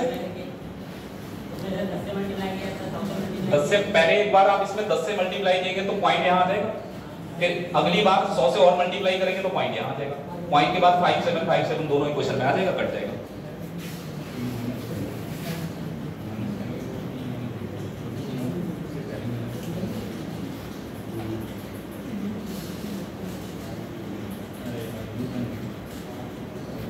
चलो अच्छा सा क्वेश्चन बता दो। हमने स्क्वायर रूट पढ़ा था तो मैंने कहा इसको हम लोग बाद में सॉल्व कर लेंगे। 0.4 के ऊपर बार लगा, इसका स्क्वायर रूट बताइए कितना है। मैं ऑप्शन दे रहा हूँ आपको, 0.2 के ऊपर बार, 0.6 के ऊपर बार, 0.4 के ऊपर अगर बार लगाए इसका स्क्वायर रूट पूछा जाए तो क्या आएगा इनमें से, आपको बता दो।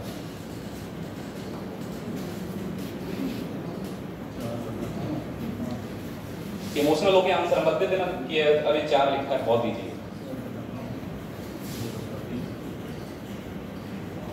पेपर में इजी सवाल आना भी बहुत बड़ा चैलेंज रहता है, क्योंकि इजी सवाल को हम बहुत ज्यादा इजी ले लेते हैं और वो गलत करके आ जाते हैं गलत। आप देखना पेपर में जो सवाल टफ होना है या जो थोड़ा चैलेंजिंग है रियल में, तो या तो उसको छोड़ के आओगे अगर नहीं बनना होगा। इजी होगा, छोड़ना तो है नहीं तुम्हें उसको, तो छोड़ने है नहीं कितना सर 0.6 बार के ऊपर बार, 0.6 बार ना, बार तो आएगा ही आएगा, ये कंफर्म है। तो 2 ऑप्शन तो आप हटा ही दो, ना तो ये आएगा ना ये आएगा, बार तो आएगा ही आएगा, ये कंफर्म है। अब देखो सॉल्व करने का तरीका बस आप जैसे 0.4 बार, अभी मैंने आपसे क्या था, जितने अंकों पे बार है उतनी बार नीचे क्या लिखते हैं, तो इसको 4/9 लिख दिया। 4 का स्क्वायर रूट और 9 का, अगर हम 9 की बात करें तो कितना आएगा, 3 3 से 2/3 को अगर आप सरल करेंगे तो पॉइंट के बाद 6 रिपीट होगा। अगर ये रिपीट होगा तो हम लिख सकते हैं 0.6 के ऊपर 12।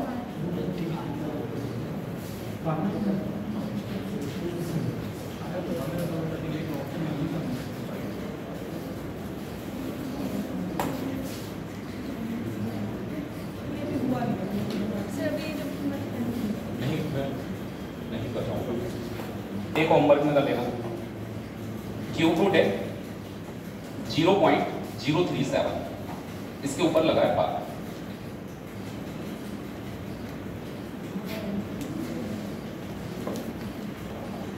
ऑप्शन चलो इसके मैं बता दे रहा हूँ। 0.3, 0.3, 0.6 बार, 0.6। अरे हमने तुम्हें बता दिया बात को कंपलसरी है तो तुम वैसे ही समझ जाओगे, ये तो दो ऑप्शन है नहीं।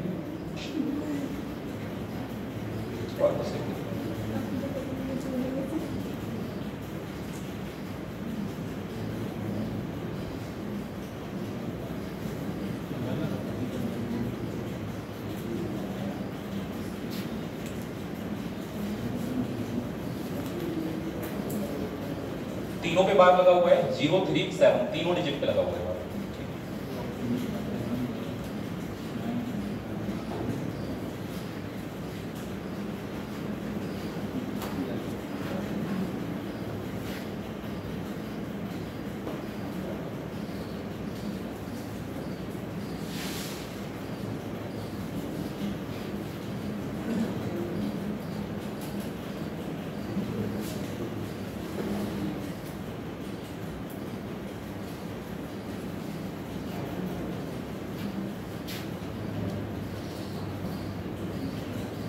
सिग्नेचर जिसके हो गए वो पीछे पास करके जाओ। सबके हो गए आप लोगों के? सर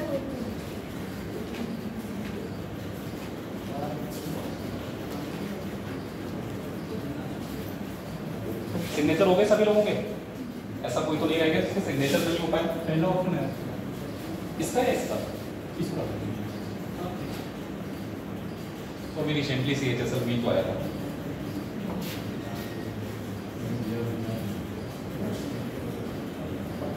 इसको सॉल्व करना जैसे हमने वो वाला किया था, इसको भी आप कोशिश करें।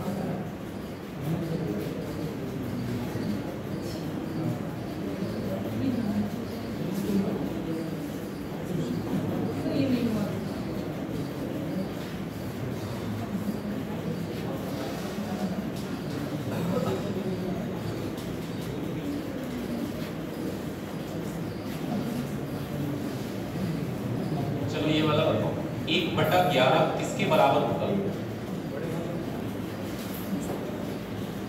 इतना सरल सा सवाल आपसे पूछ रहे हैं।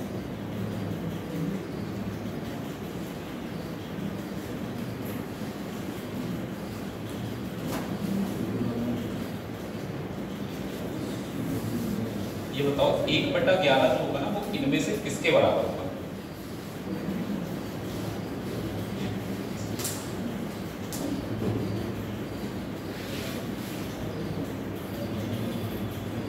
ऑप्शन बुक बनाते हैं पेपर पे आधी चीजें। अब पता क्या है, ये जिस एग्जाम में सवाल आया है बार भी लगा हुआ है, और जबकि अगर किसी ने पढ़ रखा है कि अगर नीचे 11 आ रहा है तो टर्मिनेटिंग को होना ही नहीं, फिर वो क्या होगा, रिकरिंग डेसिमल बनेगा, तो वैसे ही समझ जाएगा ये पहला ऑप्शन तो गलत ही हो जाएगा।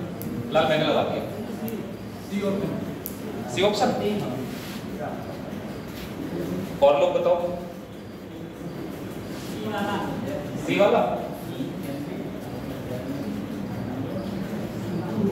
चलो अच्छा, चलो सी है, मैंने मान लिया, हो सकता है सी ही आपका सही हो। ये बताओ किया कैसे? सबको चेंज करके देखा? सबको चेंज किया या डिवाइड किया? वही मैं कहना चाह रहा था। जब आपको पता है ये 4 ऑप्शन है, इन चारों को चेंज करेंगे वो 1 के बराबर है, तो इसको चेंज करेंगे तो पता ही लग जाएगा। अब पता क्या करना है, 1 को 11 से डिवाइड करके देखो और इजी हो जाएगा। क्या करें, 11 का डिवाइड हो जाएगा नहीं, तो क्या करेंगे, पॉइंट लगाएंगे, क्या होगा यहाँ, अब जाएगा डिवाइड। अब अगर आप दूसरा 0 लिखेंगे तो पहले क्या करना होगा, ऐसा होता है एक ही डिजिट एक ही बार 0 लगा सकते हैं पॉइंट से। अब जब इसमें डिवाइड नहीं जाएगा तो आप कितना बार लगाओगे, 0, फिर आप यहाँ पर एक 0 लिख सकते हैं, कितना आ जाएगा, 3 आ जाएगा। सेम प्रोसेस होगा, फिर 1 बचा, एक बचेगा तो डिवाइड तो जाना नहीं है, सॉरी पॉइंट से हम 0 अगर लगा देंगे तो 11 का डिवाइड तो जाएगा नहीं इसमें, यहाँ 0 लगाएंगे एक और 0 आ जाएगा। अब आप बताओ 0 9 ही तो रिपीट हो रहा है, तो अगर ये 0 9 रिपीट हो रहा है तो आंसर कौन सा सही हो जाएगा? पॉइंट 09 के ऊपर क्या लगेगा?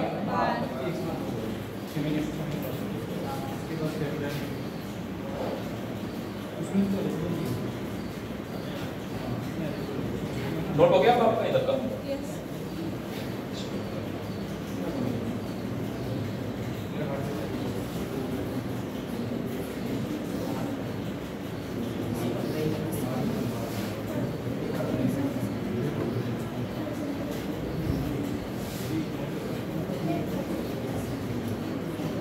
इसी में अब आपको सिंपलीफाई करने को भी आता है।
इनको सिंप्लीफाई करना है आपको।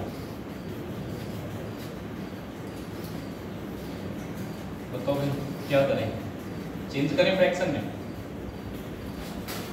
वही देखो, फ्रैक्शन में चेंज करने का तब सोचना जब आंसर फ्रैक्शन, जैसे इस वाले के आंसर देख लो आप फ्रैक्शन में ही तो इसको चेंज करना है, इसीलिए सवाल थोड़ा अलग टाइप से रखा है। जहां पर जरूरत नहीं है वहां पर आपको फ्रैक्शन में चेंज करने की कोई जरूरत नहीं, तो आपको फ्रैक्शन में चेंज नहीं करना है, आपको बस इसी पैटर्न को समझने की कोशिश करना है। देखो अगर ये सेम पैटर्न वाले जो सवाल होते हैं इनमें अगर आपसे पूछता भी है एडिशन सब्ट्रैक्शन तो आसान रहता है। इसमें ये तो बता सकते हैं रिपीट क्या हो रहा है, ठीक है। जहां से नंबर रिपीट हो रहा है वहां से आप एक लाइन खींचो, क्या रिपीट हो रहा है 6 7 के बाद बस केवल आपको जो रिपीट हो रहा है ना नंबर उसको एक बार और लिखो। ऐसा नहीं है कि इसको लिखते ही रहेगा जब तक कॉपी नहीं बन रही, कॉपी नहीं बन रहा, केवल एक बार इसलिए लिख लेंगे जिससे आइडिया लग जाएगा कि यहाँ नंबर क्या बनेगा। उसके बाद आपको पता है 0.13, फिर क्या आएगा 37, यहाँ भी बात लगाए 37 के बाद रिपीट क्या होगा 37। एक बार तो लिख सकते ना जो नंबर रिपीट हो रहा है, बताएं एक बार तो लिख लोगे। अब इसके बाद मत लिखना, क्योंकि आप इसके बाद लिखेंगे ना तो देखो कोई फर्क नहीं पड़ना, जैसे 6 7 आएगा और यहाँ 3 7 आएगा। मैं आपको एक बार ऐड करके दिखा दे रहा हूँ, आपको लगेगा कोई जरूरत नहीं है। 7 और 7 कितना आ जाएगा 14, यहाँ कितना आ जाएगा 6 3 9, 9 और 1 कितना आ जाएगा 10। गलत है ये 3 3 है, सॉरी मैं कह रहा हूँ कुछ गलत है, ये 3 3 होगा, इसको आप सही कर लीजिए। अब 7 और 3 10, 6 3 9 और 1 10, यहाँ एक कैरी हो जाएगा 7 3 10 और 1 11, 6 3 9 और 1 10। फिर यहाँ पर एक कैरी हो गया 7 3 10 और 1 11, 6 3 9 और 1 10। अगर हम इधर ऐड करेंगे 4 3 7 और 1 8, 3 और 1 4। अब आप जरा इस पैटर्न को समझो, 0 1 0 1 रिपीट हुआ, अगर इसके आगे और जाएंगे तो फिर यहाँ 0 1 रिपीट होगा। कारण पता है रिपीट तो तब होगा जब इधर वाला कैरी इधर आएगा, तो इसके आगे का नंबर लिखोगे तो यहाँ भी कैरी एक जुड़ेगा। तो इसलिए आप जो है ना पेपर में जब सॉल्व करेंगे तो केवल एक बार आपको रिपीट करके लिखना है, बार बार नहीं लिखना है। बस आपको ये पता लग जाएगा ना कि अब हमारा जो पैटर्न है वो कहां से रिपीट होगा। तो ये 0 1 0 1 रिपीट होता रहेगा, क्योंकि अगर मैं एक बार यहाँ 6 7 3 3 और लिख दूं तो ये 0 1 बन जाएगा। जितना आगे बढ़ेंगे ये नंबर आगे शिफ्ट होते जाएंगे 0 1 0 1 0 1 0 1। ये कोई ऐसा थोड़े ना एक ही बार रिपीट होगा, बार लगा इसका मतलब ये तो रिपीट होता ही रहेगा एंड तक, है ना। तो पॉइंट के बाद 4 8 0 1 बार कहां पे लगा है, लास्ट वाले 2 डिजिट पे लगा है, तो आंसर जो होगा वो कौन सा होगा C। और देखो एक तो सवाल अगर नहीं बात समझ में आएगा, इसमें आप मुझे बताइए बार किस पे लगा है 6 और 3 पे, तो रिपीट होगा तो इसके बाद 6 3 लिख दें। इसके बाद यहाँ पर 3 और 7 पे बार लगा है, तो रिपीट होगा तो इसके बाद क्या लिखना है 3 7, सिर्फ एक बार रिपीट करके। 0.80 बार लगा है तो इसको एक बार और लिख दो। जरा इनको ऐड करो, 7 और 3 कितना आ जाएगा 8 3 11 6 17 और ये कितना हो गया 7 3 10 और 1 11, ये 18। अच्छा पता है यहाँ 81 आया और यहाँ कितना आया, तो आपको लगेगा कि रिपीट तो नहीं हुआ। ये रिपीट तब होगा जब इसको एक बार और लिखो 63 37 80, तो यहाँ 80 हो जाएगा और यहाँ कितना हो जाएगा 81। जितना आगे बढ़ेंगे आगे वाली वैल्यू जो लास्ट वाला एंड होगा वहां 80 होगा, उससे पहले क्या होगा। तो मुझे तो केवल ये देखना है कि रिपीट होगा क्या, मैं क्यों बार बार लिख के जोड़ूं। मैं तो कहता हूँ केवल एक बार आप उसको दोबारा लिख लो, उसके बाद जोड़ के पता लग जाएगा। आपको इधर से कोई मतलब नहीं है, आपका आंसर ये है 1.81। लास्ट के दो डिजिट पे बार है तो यहाँ बार लगा दो, तो आपका आंसर होगा 1.81 के ऊपर बार हो जाएगा। होता क्या है, अगर जैसे थोड़ा बहुत हमें नहीं पता है तो हम इसको ऐड करेंगे तो ये 1.80 आ जाएगा। तो कुछ लोग हो सकता है 1.80 देख लें और इस पे बार लगा के चले जाएं, इसीलिए ऐसे ऑप्शन सेट किए जाते हैं। एक और है इसमें देखिए एक माइनस भी है, तो पहले हम इनको ऐड करते हैं, माइनस बाद में करेंगे, पहले क्या कर लें। तो 3.367 तक बार लगाए तो इसके बाद हम क्या लिखेंगे 3, उसके बाद 1.33 यहां भी बार लगाए तो इसके बाद आएगा 3। पहले हमें काम क्या करना है, ऐड करके देखना है इनका क्या बनना है। देखिए 6 और 3 कितना हुआ, 3 और 3 6 और 3 3 और 3 3 और 1। अब पता है क्या, इसमें कोई दिक्कत नहीं हुई क्योंकि यहाँ कैरी नहीं बनना है। इनमें दिक्कत इसलिए हुई, नंबर चेंज क्यों आए, क्योंकि यहाँ से यहाँ कैरी जा रहा था, लेकिन इसमें कोई कैरी जा रहा है क्या इधर, तो इसीलिए यहाँ भी 6 9 और यहाँ भी कितना है, नंबर डिफरेंट नहीं है। तो इसका मतलब इनका रिजल्ट मुझे पता लग गया 4.69 और इसके बाद 69। इसमें जो बार लगेगा वो किस पे लगेगा 69 पे लगेगा, क्योंकि आप देखो अगर ये इधर से कैरी जा रहा होता तो यहाँ एक नंबर कम होता और यहाँ एक नंबर ज्यादा होता। इसमें से माइनस किसे करना है, 2.05 के ऊपर बार लगा हुआ है तो इसके बाद भी 05 आ जाएगा, इसमें कोई दिक्कत नहीं होगी। 9 - 5 कितना हो जाएगा, यहाँ 6, यहाँ भी 4, यहाँ भी 6, 4 में से 2 घटाएंगे तो 2। अच्छा यहाँ कोई इसीलिए दिक्कत नहीं हुई क्योंकि 64 दिख रहा है, रिपीट हो रहा है, क्योंकि यहाँ पर कोई कैरी वाला कोई सीन नहीं, इसमें कैरी हो रहा था इसीलिए वहां आपको अलग अलग नंबर दिख रहे थे। जितना आगे बढ़ाते जाएंगे कैरी की वजह से इधर वाला नंबर एक ज्यादा आता रहेगा। तो इसमें 2.64 पे तो बार लगेगा, तो आंसर जो आएगा इसका मतलब 2.6 और 4 पे क्या लगेगा बार लगेगा। केवल एक बार आप लिख लो, आपको पता लगे। देखो इधर वाले से कोई मतलब नहीं रह जाता कि आपको पता है यहाँ बार लगा हुआ है तो इसके बाद में क्या आ रहा है ये सब आप भूल जाओ। केवल ये आपको आंसर लाने के लिए बस लिखने की जरूरत है। एक बार और लिख देंगे तो आंसर तो हमारा इधर वाला ही है, उधर तो कुछ नहीं है। वो केवल एक वजह है कि आपको अगर कहीं कैरी जुड़ रहा हो तो वो इधर जुड़ जाएगा। ये वाला क्वेश्चन बचता है, इसको नहीं कर सकते आप ऐसे। पहली बात तो इसके पैटर्न देख लो, यहाँ आप देखो 7 है और बार लगा हुआ है, और यहाँ पर 7 पे बार लगा हुआ लेकिन 3 डिजिट है यहाँ पर। और दूसरी चीज ऑप्शन आपके फ्रैक्शन में है, तो पहले आप इसको फ्रैक्शन में बदलने की कोशिश कर लो। चलो अगर हम बार हटाते हैं, भाई एक अंक पे तो बार है ना, तो जितने अंकों पे बार होता है उतनी बार आप नीचे क्या लिखते हैं प्लस। पहले पूरा नंबर लिखो, पूरा नंबर लिखेंगे तो 0 17 आएंगे, 0 की कोई वैल्यू होती नहीं स्टार्ट में, लिख दिया मैंने। इसमें से जिस पे बार नहीं लगा है उसको माइनस करना है, तो बार नहीं लगा हुआ है 0 1 पे, इसको क्या करेंगे पूरे नंबर में से जिस संख्या पर संख्या के उस पार्ट को माइनस करना है जिस पे बार नहीं है अवेलेबल। तो इस पे तो बार लगा ही होगा नहीं, तो हमने इसको माइनस कर दिया। अब कितने अंकों पे बार लगा है इसमें, तो एक बार नीचे क्या आएगा, कितने अंकों पे बार नहीं है, 2 अंकों पे बार नहीं है, तो 2 बार, बस हो गया सॉल्व। 7/9 प्लस 16/9। देखो यहाँ 900 और यहाँ कितना है, जब तक इक्वल नहीं होगा ऐड नहीं कर सकते अपने, तो इक्वल करने के लिए इसे भी 900 बना ले रहे हैं। 900 बनाएंगे तो नीचे 100 से मल्टीप्लाई करेंगे, तो ऊपर भी 100 से मल्टीप्लाई। क्या ये 7/9 को 700/900 लिख दे, कोई दिक्कत थोड़े ना भाई। यहाँ पे 900 था तो हमने इसको भी 900 बनाना था। अब ये हमारे पास यहाँ है 16 और नीचे कितना आएगा 900। इनको इजीली ऐड करके लिख सकते हो, ये हो गया 716। अब नीचे वैल्यू सेम है तो ऊपर वाली ऐड हो जाएगी 716 और नीचे आ जाएगा कितना 900। जब नीचे की वैल्यू सेम होती है तब तो ऐड कर सकते हो। अब ये हमारा किससे कटेगा, 4 से कट जाएगा, 4 से कटेगा। आप 4 से डिवाइड करिए, 4 का 1 बार 7, 3 बचेगा, 4 का 7 बार 28, 4 का 9 बार। 900 को अगर हम 4 से डिवाइड करते हैं तो आता है 225, 179 179/225, ये वाला आंसर।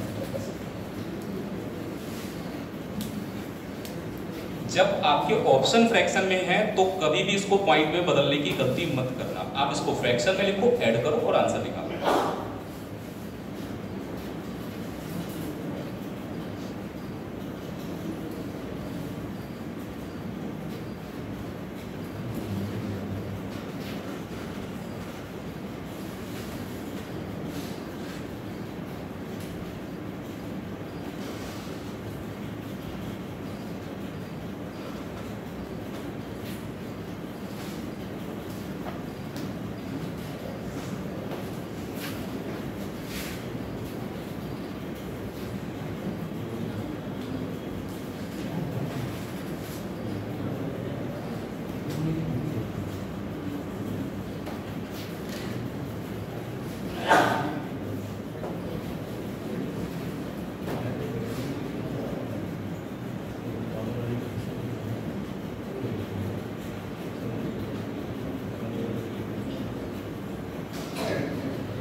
आरपीएफ का फॉर्मूला डाला आपने से किसी ने, RPF railway police force RPF constable ऐसा ही दोनों कांस्टेबल डाला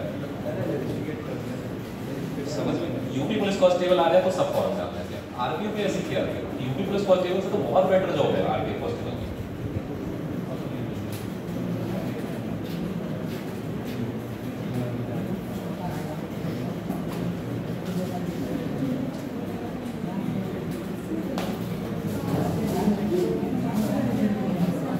नोट हो गया क्या?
तो हो गया होगा ना,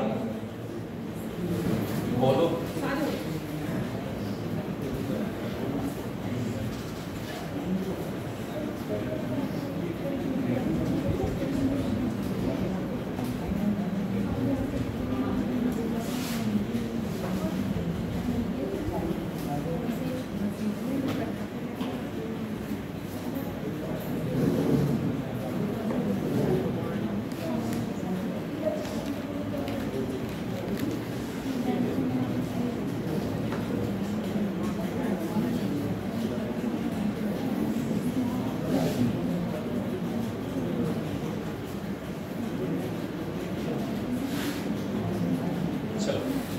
दोनों सवालों को पहले ऑब्जर्व करो, सॉल्व नहीं करना, पहले समझ लो।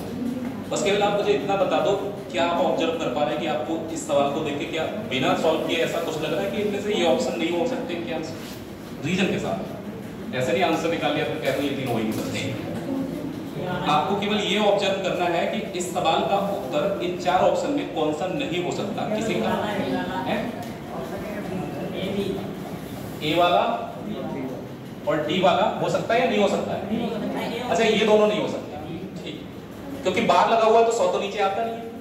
बार लगा होता तो 100 आता नीचे? क्या बार लगा होता तो 9 और 0 आते हैं, 100 कभी भी नीचे नहीं आता है। चलो ये तो आपका रीजन ठीक है। अब ये वैल्यू 1 से बड़ी है या छोटी है? 1.27 1 से बड़ा है 1 से छोटा है? अगर 1 से बड़ा होगा तो ऊपर वाली वैल्यू बड़ी होगी और नीचे वाली वैल्यू, क्योंकि वो फिर इम्प्रॉपर फ्रैक्शन हो रहा है।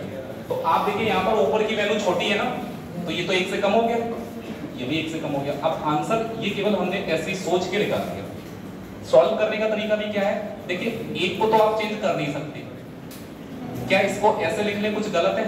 0.27 पे हमने क्या लगा लिया, उसको अलग कर दिया, एक को अलग कर दिया। तो अब हम इस बार को हटाते हैं।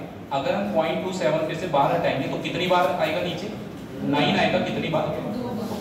9 से डिवाइड कर लो 3 बार और 9 से यहाँ आ जाएगा 11 बार, यानी आंसर आ गया 1 and 3/11। इसको सॉल्व करेंगे 11 × 1 11 + 3 कितना आ जाएगा? 14 आता है।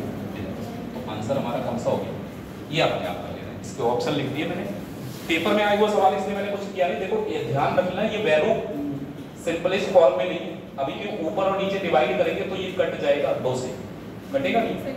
भाई 2 से ये भी कटेगा, ये भी कटेगा, ये भी 2 से कट जाएंगे। सेम यहाँ पर देखें तो ये भी नंबर 2 से कट रहे हैं, तो सिंपलेस्ट फॉर्म में नहीं है। तो आप ध्यान रखना कि आपको भी आंसर नहीं मैच कर रहा है।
अच्छा, कभी आप लोग ये देखें कि पॉइंट से पहले बार लगा होगा, कभी भी किसी नंबर पे पॉइंट से पहले बार लगा होगा, ऐसा कभी देखा है कोई क्वेश्चन आपने?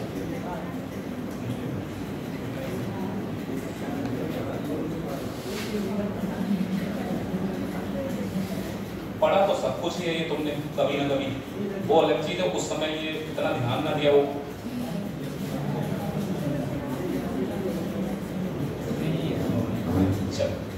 एक सवाल करा देंगे क्योंकि अभी एक एग्जाम में पूछ लिया था, तो हो सकता है कभी आपके एग्जाम में पूछ ले तो हमको पता होना चाहिए।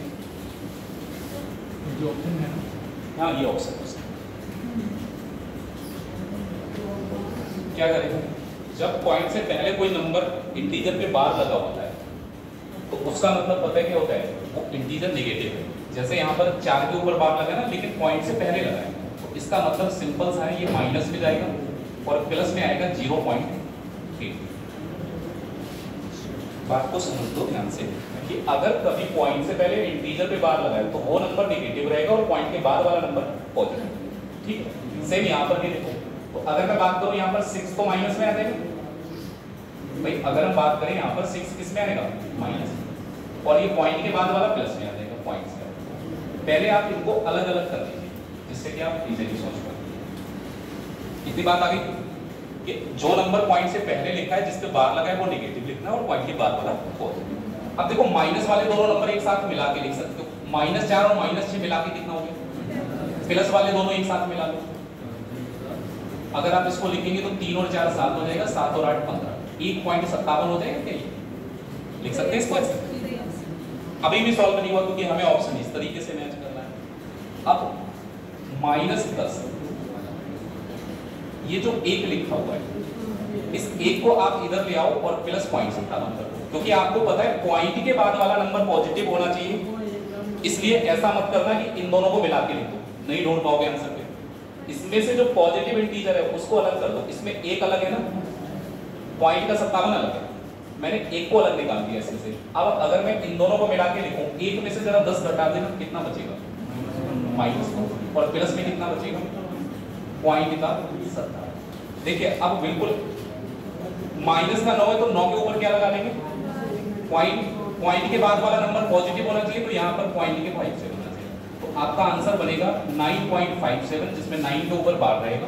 तो आंसर कौन सा सही होगा? सर आप माइनस का होप नहीं करते, माइनस का होप नहीं करते। ये जो मतलब इसका कोई वो नहीं प्रैक्टिकल रीजन, इसका रीजन ये कि लोगों ने अब जैसे 5 + 0.7 है, तो बस किसी मैथमेटिशियन के दिमाग में कोई खुराक बात आई, उन्होंने कहा कि इसको हम ऐसे लिख लेंगे माइनस वाले नंबर के ऊपर बार लगा के, बस इसको रिप्रेजेंट कर देते हैं इस तरीके से। और इसको अगर बिना बार के लिखना हो तो कैसे लिखेंगे? बिना बार की तो आंसर हमारा यहीं से आ रहा था, इसको हम सॉल्व कर लेंगे बिना बार के। आते 4.83 को बिना बार के अगर लिखना हो तो अगर इस पे बार नहीं लगाएंगे तो फिर आपका पता है क्या बनेगा, ये 4 में से 0.83 घटाएंगे, ये बचेगा 3.17, माइनस का 3.17 आ जाएगा, माइनस का 3.1, क्योंकि इसमें -4 प्लस ये माइनस भी जाएगा। अगर हम इसको बिना बार के लिखेंगे तो ये नंबर, तो बस माइनस के जो डेसिमल नंबर होगा उनको रिप्रेजेंट करने के लिए किसी के दिमाग में कोई खराब बात आ गई। इतना फायदा होता है मैथ नहीं होता तो, है ना? फायदा तो नहीं होता, फायदा होता पढ़ने वालों को होता फायदा। मैथ नहीं होती, फिजिक्स नहीं होती, फिजिक्स में है क्या, थ्योरी तो बहुत ही कम है। तो ठीक है, लेकिन और सबसे बेसिक कॉमर्स भी कहाँ होती है, अकाउंटेंसी पूरा मैथमेटिक्स का ही तो वो है उसमें। आधी कॉमर्स नहीं होती। हाँ, तो आधे सब्जेक्ट गायब हो चुके होते हैं। फिर पता क्या पढ़ रहे होते हैं, जैसे पहले लोग पढ़ते थे, इतिहास, नहीं, वो पढ़ते थे ना शास्त्र वगैरह, तो वही पढ़ रहे होते हैं लड़ाई करने के लिए।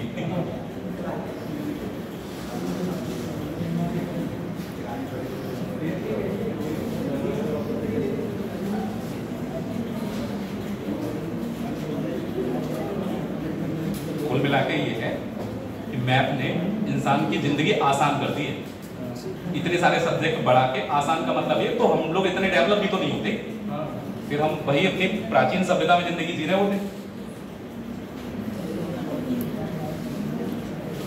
ये ब्रिज हैं जितने बने हुए, अगर मैथ नहीं होती एक भी ब्रिज नहीं बनता, क्योंकि इसमें पूरा ट्रिग्नोमेट्री लगाया जाता है कि इसका मतलब जो भी कितने एंगल पे ये ब्रिज यहाँ से बनेगा और कहाँ तक पहुँचेगा। रेट डिस्ट्रीब्यूशन बराबर रखते हैं, लेयर देखते हैं कि कितना ऊंचाई तक पहुँचना चाहिए। कहाँ फिलअप तो मैथ की वजह से ही पॉसिबल है, इंजीनियर लगते हैं इसको।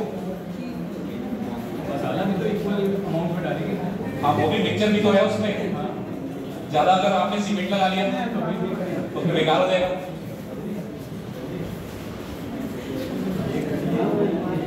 चलो आगे बढ़ते हैं। ये तो सब फ्रैक्शन वाला पार्ट तो करेंगे। अरे मुझे चीज याद आ रही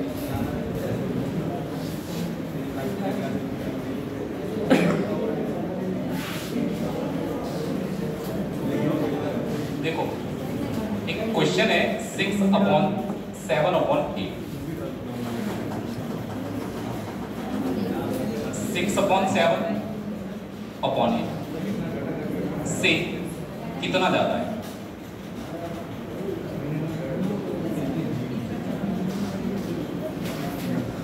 देखो सिंपल सी बात है कि अगर हमें ये पता करना होता है ये इससे कितना ज्यादा है, तो इसमें से हम इसको सब्ट्रैक्ट भी तो करेंगे माइनस, तो आप करके बताना कि कितना आएगा।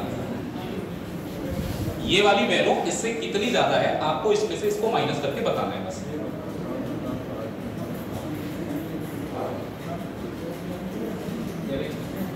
एलसीएम एससीएम में एक दो चीज छूट गई थी, मुझे याद आया बाद में, मुझे लगा वो आज करा देंगे। पीछे वाले टॉपिक इसे आप नोट कर लीजिए, फिर मैं क्वेश्चन बोलता हूँ 2-3।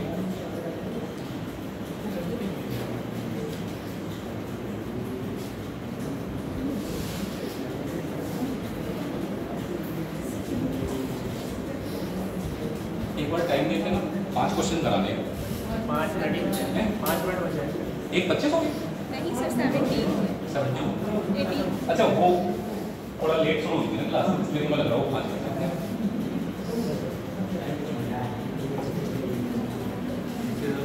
चलो क्वेश्चन लिखिए, लिखिए। 4 ट्रैफिक लाइट्स क्रमशः 3 मिनट 5 मिनट, 4 ट्रैफिक लाइट्स क्रमशः 3 मिनट 5 मिनट। मैंने बोला 4 ट्रैफिक लाइट्स क्रमशः 3 मिनट 5 मिनट 6 मिनट और 9 मिनट के अंतराल पर रंग बदलती हैं।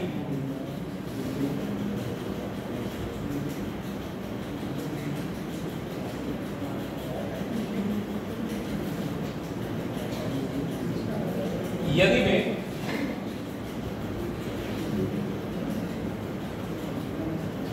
यदि वे 11:10 AM पर एक साथ रंग बदलती हैं, 11:10 AM पर एक साथ रंग बदलती हैं, तो अगली बार एक साथ रंग कब बदलेगी? पहला क्वेश्चन। थोड़ी सी जगह बस छोड़ लेना, 3-4 लाइन, अगर आप पहले सारे क्वेश्चन लिखे।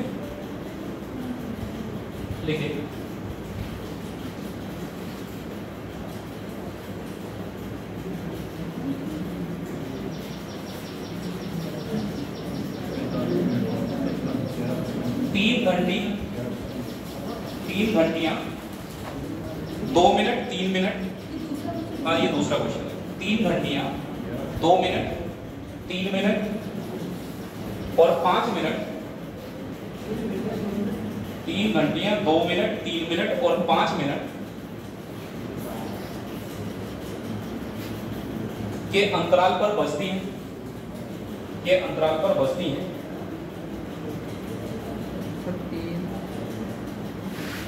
मैंने बोला 2 मिनट 3 मिनट और 5 मिनट के अंतराल पर बजती है। यदि वे तीनों घंटियां प्रातः 9 बजे एक साथ बजती हैं, सॉरी मुझे बोलना ही था, प्रातः 9 बजे पहली बार एक साथ बजती हैं, प्रातः 9 बजे पहली बार एक साथ बजती हैं। मैंने बोला 3 घंटियां 2 मिनट 3 मिनट और 5 मिनट के अंतराल पर बजती। यदि वे पहली बार प्रातः 9 बजे,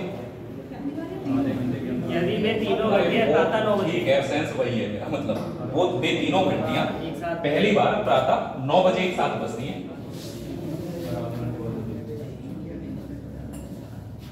तो दोपहर 2 बजे तक दोपहर 2 बजे तक कितनी बार वे घंटियां एक साथ बजेगी? दोपहर 2 बजे तक कितनी बार वे घंटियां एक साथ बजेगी? एक और क्वेश्चन लिखना है लास्ट।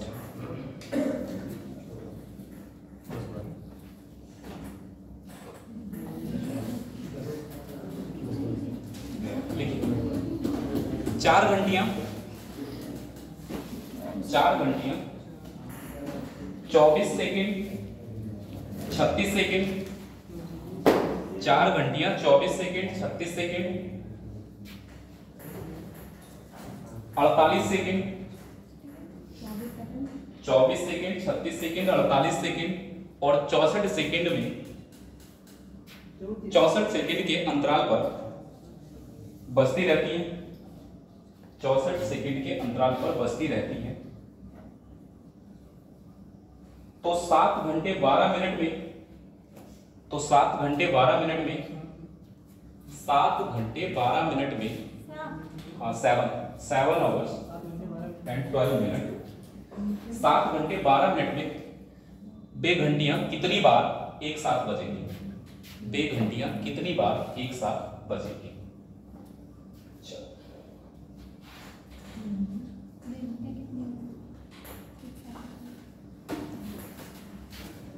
पहले सवाल में ये था कि 4 लाइट्स हैं, traffic lights, 3 minute 5 minute 6 minute और 9 मिनट।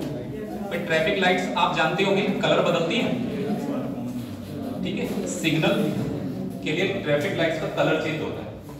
तो ऑटो जनरेटेड रहता है कि इतने समय के बाद सिग्नल जो होगा ग्रीन हो जाएगा, इतने समय के बाद सिग्नल रेड हो जाएगा।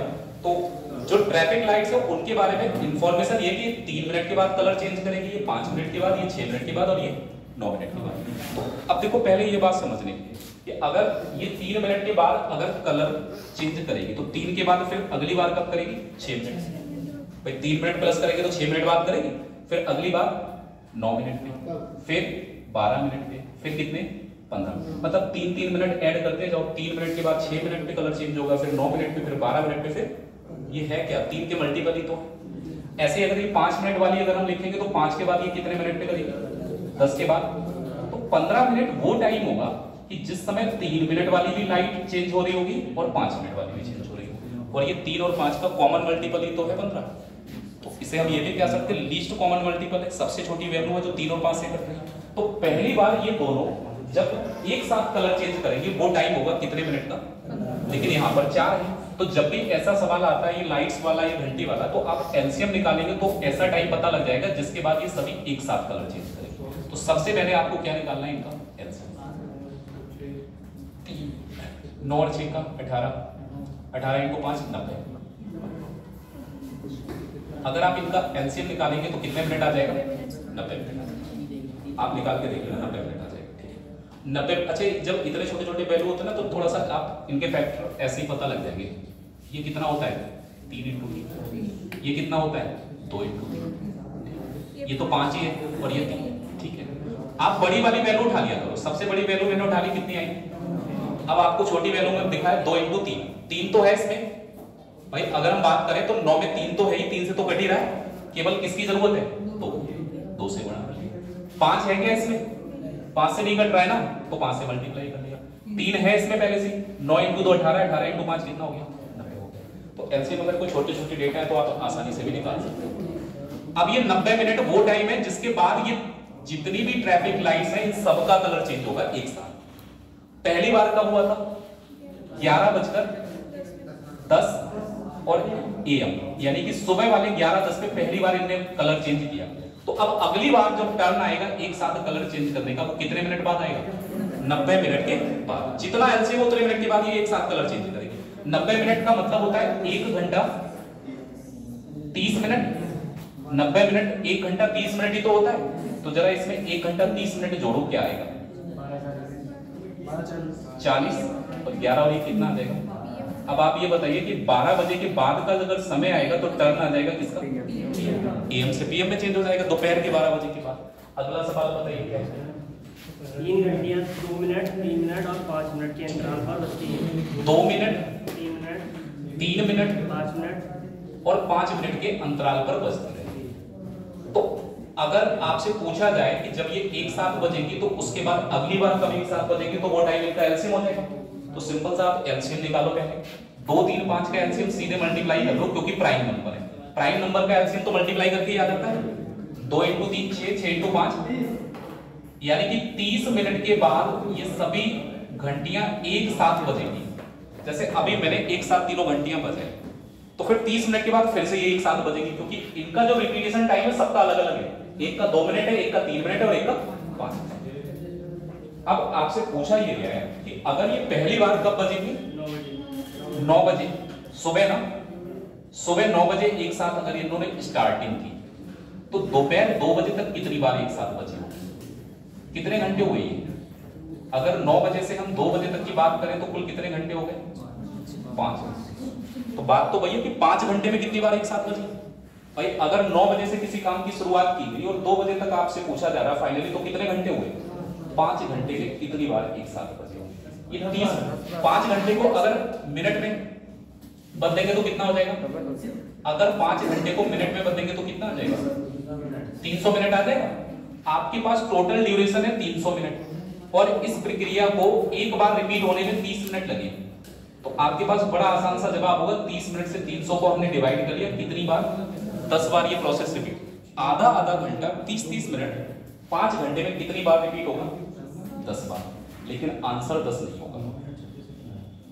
अब जरा मेरी बात को समझो, सुबह 9 बजे इस चीज की शुरुआत हो गई थी, टाइम 0 था। ये पता ये 10 कौन सा आया? 9 बजे से 2 बजे तक जो 5 घंटे हैं उनमें ये 10 बार ये प्रक्रिया दोहराई गई है। स्टार्टिंग में एक बार ये हो चुकी। अब आप जैसे सोचो, अगर आप कोई भी काम है, ये सोच के चलना, आप हर घंटे में कोई काम रिपीट कर रहे हैं, या मान लो आपको हर घंटे में चाय पीने की हैबिट है, तो अगर मैं आपसे पूछूं 9 बजे से 2 बजे तक कितनी बार चाय पी लोगे, तो 9 बजे से 2 बजे तक 5 घंटे तो हुए, आप 5 बार चाय पियोगे, ये आपके दिमाग में चल रहा है। लेकिन अगर आपने 9 बजे चाय पियोगी, फिर 10 बजे पियोगी, 11 बजे, 12 बजे, 1 बजे, 2 बजे, कितनी बार चाय पी चुके हो? 6 बार। क्योंकि स्टार्टिंग में जब स्टार्ट किया था उस समय टाइम 0 था, शुरुआत तो 0 से हुई है ना, फिर टाइम आगे धीरे धीरे बढ़ता चला गया। तो जब भी ऐसा सवाल है कितनी बार ये एक साथ बजे होंगे, तो ध्यान रखना जितना टाइम दे रखा है उसको रिपीटेशन से डिवाइड तो करके लिख लोगे, लेकिन ध्यान रखना इसमें 1 जोड़ना होता है। तो 10 में 1 जोड़ेंगे तो ये जो आपकी प्रक्रिया है ये कितनी बार एक साथ दोहराएगी? अगला सवाल ऐसा ही है, आप इसको कर लेना, उसके ऑप्शन में लिख दे रहा हूं। ऑप्शन 45, 46, 48, 44, जो आगे वाला सवाल है उसको आप करना। 45, 46, 48 और 44, इन 4 में से कोई एक ऑप्शन होगा।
लास्ट वाला ये देखो, 3 घंटियां हैं जो 2 मिनट, 5 मिनट और 3 मिनट के अंतराल पर रिपीट हो रही है।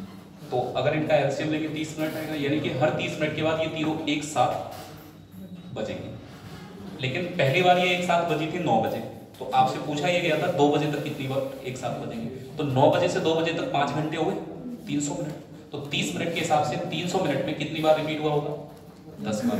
और ये 9 बजे जब आप स्टार्ट कर चुके तो एक बार तो पहले ही आपने कर लिया था ये प्रोसेस, एक बार आपने पहले किया, 10 बार आपने बाद में किया, तो टोटल कितनी बार आपने रिपीट किया? एक जोड़ना है, ये ध्यान रखना बस ऐसे सवालों में। अगर आप ये ऑप्शन आ सकता है, इसका हो सकता है एक।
नोट हो गए?